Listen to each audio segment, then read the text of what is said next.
From wheelchair-bound Zillion OP having a miracle How cute. Oh my god. to Boogie 2988 being cornered live stream. Hey, but he didn't tell you it was cancer. You asked him about it, and he didn't tell you it was cancer. Here are 9 times YouTubers got caught faking serious illnesses, starting with Zillion OP, who began his career as a Twitch streamer after being involved in an accident in 2011, which limited his mobility and led him to use a wheelchair. Because of his condition, people would feel sympathetic enough to donate, and according to some sources, he raised over $20,000 streaming. In April 2013, however, another accident would alter the course of Zillion's streaming career. Maybe like at the end of the expansion when it's easily out geared.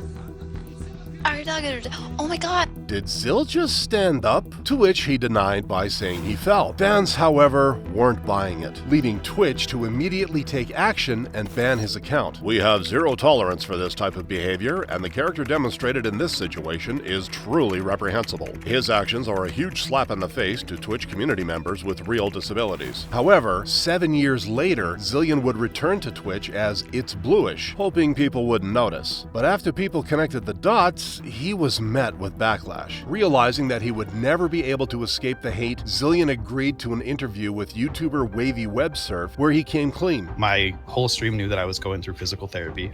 No one knew the extent of my recovery. Despite actually being in a wheelchair for a short time, Zillion admitted to misleading his audience by not telling them that he was getting better. Are you willing to admit that perhaps not updating people was a mistake It was my biggest mistake, not updating people. However, Zillion wouldn't get a second chance, as his new account was also banned from Twitch, marking the end of his streaming career for good. Unlike Boogie, who continues to post on YouTube despite being outed as a liar. If this is true, if this is true, and you lied about cancer, this is the biggest scandal on the internet. The cancer diagnosis came in November of 2022 when Boogie uploaded a video confirming his condition. I likely could potentially have a form of cancer. Boogie would then use his diagnosis to shield himself from any criticism he would get on Twitter. That was until he made the mistake of crossing paths with YouTube's crypto detective, CoffeeZilla. Today I confronted Boogie2988 on a crypto pump and dump he did, where he got paid $10,000 to promote a coin. With Boogie once again hiding behind his illness to avoid accountability. If I'm being genuine with you, and I do want to be genuine with you and the rest of the internet, I'm in pretty dire need of money.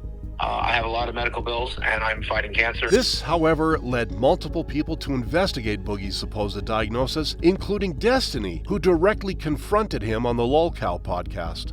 Well, if he ordered a bone marrow biopsy to confirm it, it would be weird that you told us that you already had a diagnosis and a confirmation. No, wait, why would you have to insist on a biopsy if you can confirm with with blood markers? It's because you can't. I'm hoping that I are wrong. Because I'm hoping they're wrong. You're hoping they're wrong, and why 2 years ago you're talking about fighting cancer? With Destiny going as far as saying he'd help cover Boogie's medical expenses if he could show him any proof. Boogie can confirm that he has polycythemia vera, and he actually has like a doctor confirmation of the blood cancer. I'll throw $5,000 towards his medical treatment. However, Boogie's reluctance to show any proof was the only answer anyone needed. And when there was nothing else left to hide behind, Boogie finally revealed the truth. But he didn't tell you it was cancer. You asked him about it, and he didn't tell you it was cancer. No, come on. It was my... After being embarrassed for the entire internet to see, Boogie desperately tried to get sympathy on Twitter. When I was in a vulnerable state, I shared that long before I should have. It was a stupid thing to do. I should have never jumped the gun like that. But fans were wise not to believe anything he did, and he received a fitting punishment. And we have 24,000 concurrent viewers. Boogie gets liar tattooed to his face. Despite being humiliated, Boogie hasn't learned a single thing, as is evident from the comments on his videos in 2025. You do or say something ishy for attention, get called out for it, lie about it, and double down. No one believes you, so you humiliate yourself for pity, then finally admit to being wrong when there's no way out. If you haven't learned by now, you never will. And while Boogie remains shamelessly active on YouTube, Emerald's, aka Ticks and Roses, online presence would be cut short not long after she shared her condition on TikTok. These kinds of clips were celebrated for how openly Ticks and Roses showed what it was like to live with Tourette's. I'm gonna see if I can catch this tick because it's the most ridiculous thing ever. But some of her viewers were skeptical. Following this rising suspicion, Tourette's creators like Daps dug deeper. If this were happening to me and like I were having such severe tics while trying to package something, I would not be happy like she is. I would be the fuck off. This drove fans to investigate further, leading to the creation of r/Ticks and Roses, where they found videos of Emerald talking tick-free. Plus, knowing that my art is going towards fueling another's as they transform it with knitting and crocheting is just so fulfilling to me. We are so excited to be on this journey with all of you. She's an artist, all right, a performance artist. In response, Emerald posted her official diagnosis to defend herself. Make sure you guys can see that.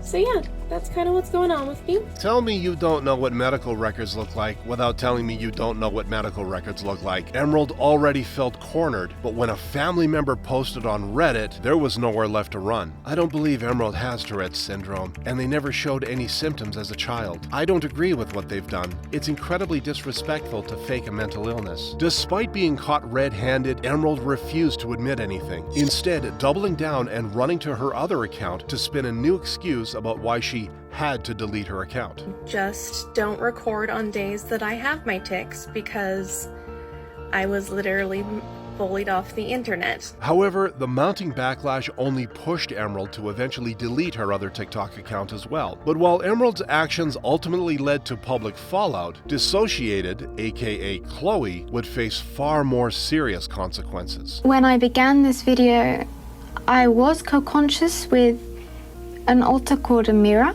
You can hear her accent coming through.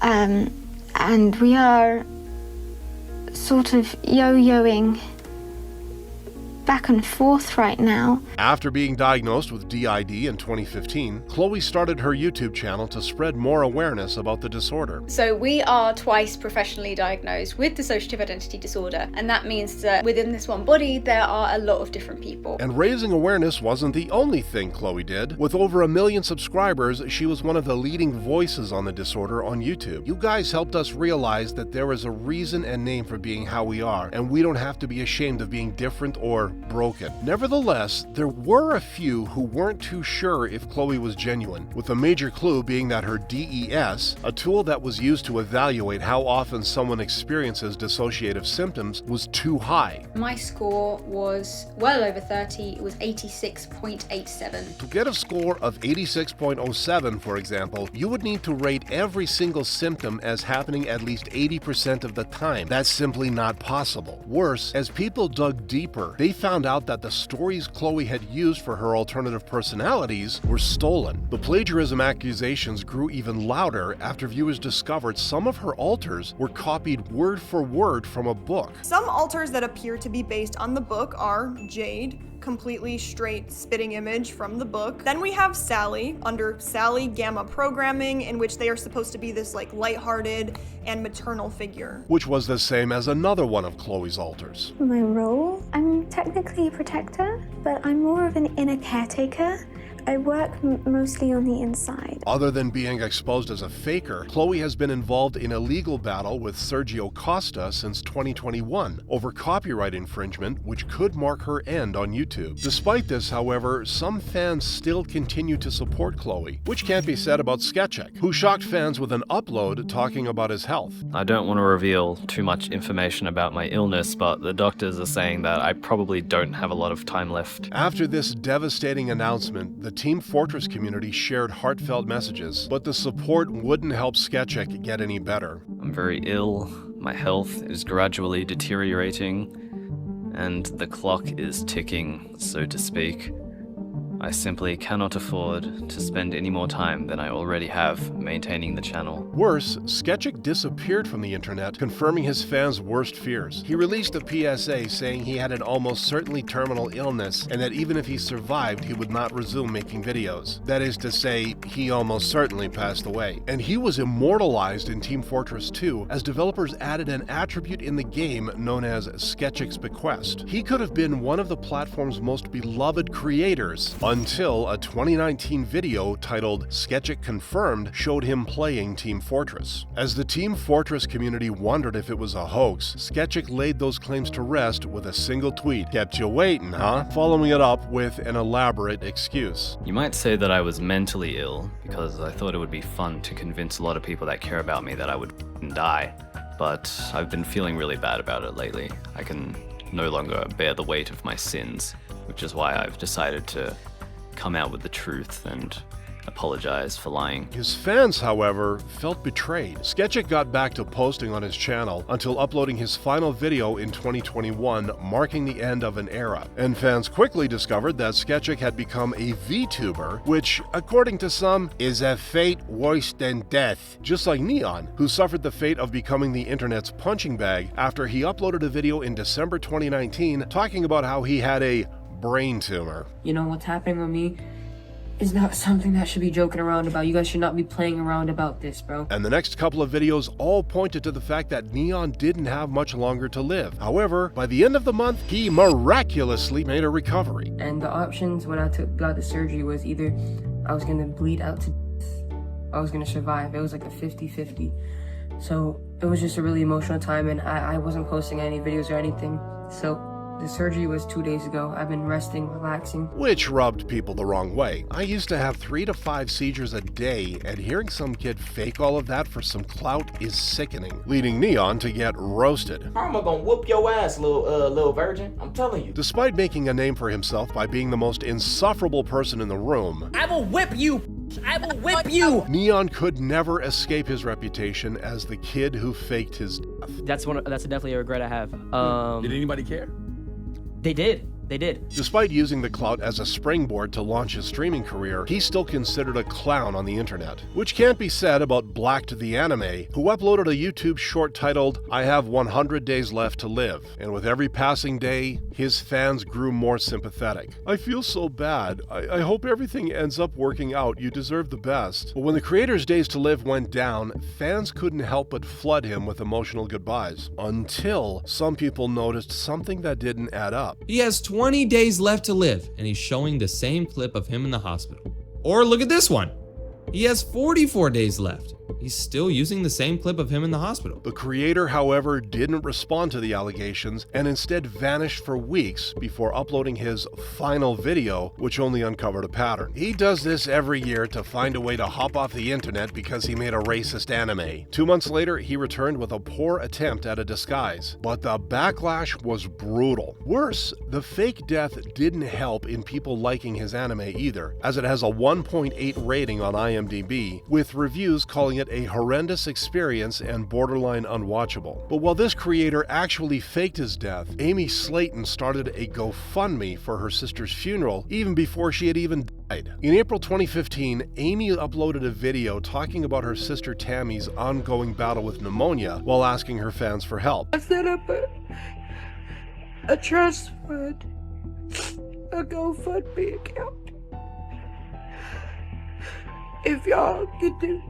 If y'all could donate a penny, nickel, dime. Explaining she needed that much money for an important reason. Coffin is gonna cost them more because they have to triple the size of the coffin. Soon after, Amy raised $818 in donations, thanking everyone for their support. But not long after, Amy went back to uploading videos with Tammy like nothing had happened. And when fans asked where the money had gone, Amy had a convenient excuse. The money that y'all donated for Tammy when she was in the hospital, I gave it to my mother, who paid bills with Tammy's bills. With the backlash mounting, Amy resorted to turning off the comments on her videos to avoid any accountability. But while some creators who scam their fans end up fading into obscurity, Amy and Tammy were able to profit from their lives and got a show made about them. However, despite the fame, the two sisters still can't get rid of old habits, as Tammy started a GoFundMe for their cousin in 2025, which didn't get the response they were hoping for. But while these sisters can't seem to learn their lesson, Madison Russo will never forget hers. And on February 10th of 2022, quite possibly the worst day of my life occurred. I got the call from my oncologist and they found a mass on my pancreas. After revealing that she was diagnosed with one of the most dangerous types of cancer, Madison started a GoFundMe, which raised over $37,000. And as she battled her condition, Maddie became a shining light in survivor communities, even getting the opportunity to speak on behalf of the National Pancreas Foundation. However, with the constant recovery updates, people started noticing cracks in her story. Here's our girl with her feeding tube that's not primed. It looks like TPN. Let's go closer to her nose. Is that the end of the feeding tube? With the pileup continuing on TikTok, people kept finding more inconsistencies. She loses her hair. And this is where, you know, people started noticing things on these pictures. Like, obviously I'm a hairstylist, but you don't have to be a hairstylist to realize that hair is cut. Leading them to realize the extent of Maddie's evil actions. Absolutely vile behavior. It's an insult to current fighters and survivors, and a slap to the face for those who had to experience the horrors and ramifications of the diagnosis. After her lies went viral, the situation quickly moved beyond social media. Police arrested 19-year-old Madison Russo Monday morning. As you see on the screen, that's her. She's suspected of stealing over $37,000 from more than 439 donors. Nevertheless, 6 months later, Maddie justified her vile actions in court. I didn't do this for money or greed. I didn't do this for attention. I did this in an attempt to try and get my family back together. As a result, Maddie was given a 10-year suspended prison sentence, 100 hours of community service, and a $1,300 fine, and she was ordered to pay back the money she received. As a pancreatic cancer patient who donated to her, this sentence is appalling. The verdict confirmed Maddie's legacy as one of the most deranged people on the internet who got caught faking a serious illness.